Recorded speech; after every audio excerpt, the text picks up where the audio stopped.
আসসালামু আলাইকুম। ওয়ালাইকুম সালাম। আসসালামু আলাইকুম। ওয়ালাইকুম আসসালাম। জি আপু, আপনার বাড়ি কোথায়?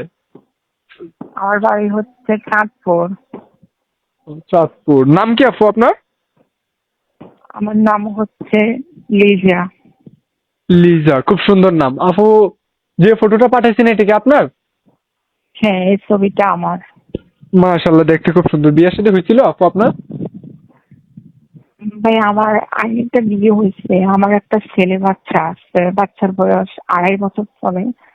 আমার স্বামী ও, একজন প্রবাসী ছিল, সে প্রবাসী গিয়ে মারা গেছে। এখন প্রতিবেদন আসছি, যদি কেউ আমার বাচ্চাটার নিজের সন্তান বলে পাশে রেখে তার পরিচয় দিয়ে বড় করে, এটা নিয়ে আমি প্রতিবেদন আসছি।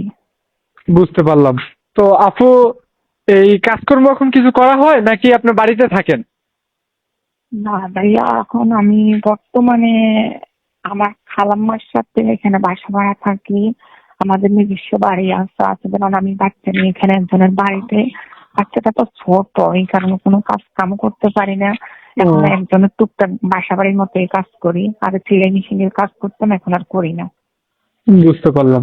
তো আচ্ছা, ঠিক আছে আপু।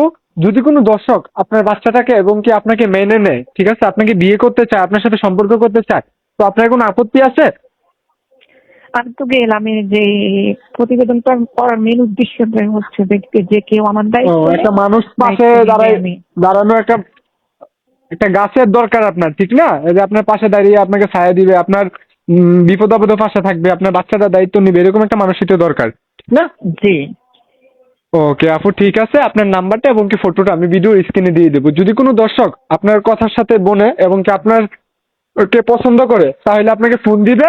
ফোন দিলে আপনি ধরে কথা বললেন, আল্লাহ এমন আছে আপনার জীবন সঙ্গিনী মিলেও দিতে পারে। জি। ওকে আপু, ভালো থাকেন। আসসালামু আলাইকুম। আসসালামু আলাইকুম।